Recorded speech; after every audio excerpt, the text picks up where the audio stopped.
Hello, Rising Church. Welcome to round 2 of our Groves as we continue exploring this idea of God's will for me. If you've been around the last several weeks, we've been talking about this on Sunday mornings, and we've kind of come the last 2 Sundays, we've come to this kind of idea of doing good and how doing good, we can silence the ignorant talk of foolish people, or it can kind of go the other way and we can end up being persecuted and having people just be mean or nasty or whatever, kind of just against us. And so it's kind of this confusing thing, but he's telling us we still need to do good. And so this kind of in this session of Grows, I kind of want to unpack a little further a passage that we looked at actually 2 Sundays ago, because there's actually, we kind of have this little sandwich like an Oreo. We looked at one verse and then we skipped a verse and then we looked at the next verse. So if you were actually reading your Bible along, you'd be like, well, why did he skip that verse? And it's because I didn't have time to unpack it fully, and so I just felt like, I'm just going to skip this one, come back to it in Groves, so we can dig a little bit deeper into it, because I think it's worthwhile when we talk about this idea of conforming to the pattern of this world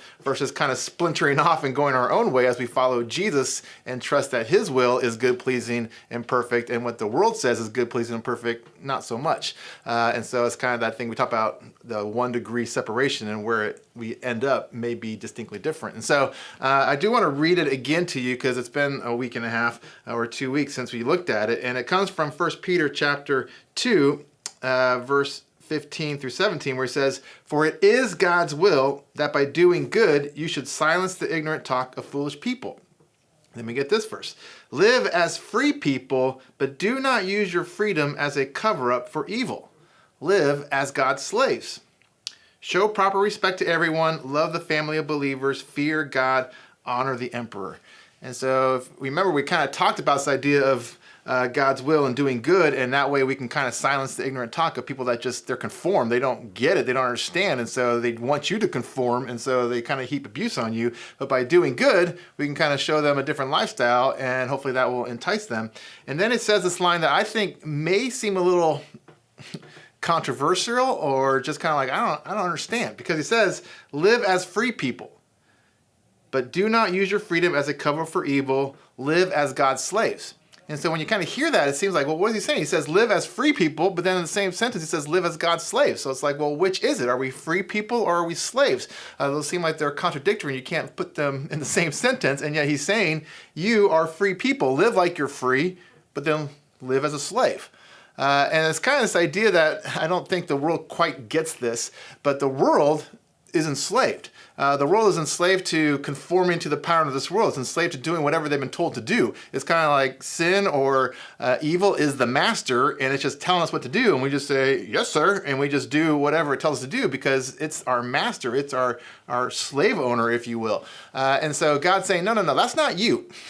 You're a free person. You get to choose what you want to do, and you get to decide. You're no longer bound to conform to the pattern of the world. You can choose differently, and you can choose to follow what I say, and it'll lead to a different path, and that's what I'm telling you to do. So live as if you're free, but don't use that freedom as a cover-up for evil, to kind of masquerade and kind of be able to justify doing things that are not good, which is why he's saying you need to do good and don't just do evil.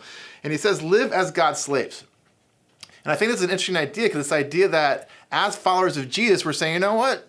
Even though I'm free in that sense to do whatever I want, it's like I am choosing to make myself a slave to God. I'm choosing to make him the master, and so I'm going to be obedient to do what he says and not what the world says. The world doesn't have that option. They just do whatever their master tells them, but we kind of have that option. Well, am I going to do what the world says, or am I going to do what God says? And so we need to consciously make the decision to do what God says. It's interesting because Peter, he writes in 2 Peter 2:19, he kind of drills in on this idea of who kind of is your master, if you will. And he talks about this when it comes to the world and when it comes to conforming to the power of the world. He says this in chapter 2, verse 19. It says, they promised them freedom. It's like, we're promising you freedom. We're promising your world. You're making it seem like you're the one who's free, but that's not the reality. He says, while they themselves are slaves of depravity. And this is the line I really think we need to kind of get. He says, for people are slaves to whatever has mastered them. Catch that? People are slaves to whatever has mastered them. And so people are slaves to whatever is controlling them, whatever is kind of calling the shots, whoever they're conforming their pattern to, that's who they're a slave to. And so the question is, that's what everybody's a slave to. So what is it? If you think about people that are addiction, they're not free. they're completely controlled. They are mastered by this addiction, and so that's their master. They're just doing whatever they're told to do. If you think about porn addiction, they're just addicted. They just do whatever they're told to do by porn. If you're addicted to alcohol or drugs, like you're not in control. Like you're just doing whatever your master is telling you to do. And if you kind of go back to 1 Peter, he's saying that's kind of the idea when it comes to God, is like not in a negative sense, but in a positive sense. You're saying I choose to make myself a slave of God because he's my master. He's the one I'm going to listen to. He's the one I'm going to trust. And he's the one I'm going to follow, and he's the one I'm going to obey. And so as it comes to this idea of God's will, it comes to this idea of doing good. The question that we really got to figure out is, okay, well, what do I do with that?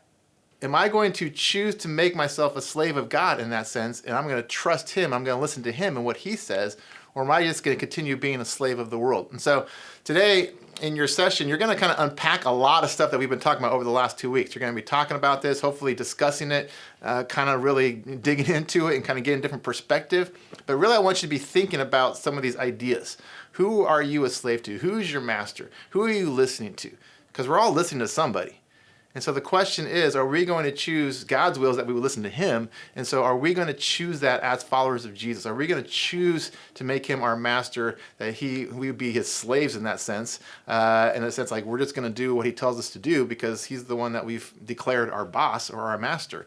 And we're not going to be mastered by what the world says and by kind of this idea of conforming to the pattern of the world. So hopefully that makes some sense and you'll kind of be off to a good start as you kind of really dig into some of this. So we will give you something to chew on there, and we will check back in with you next week.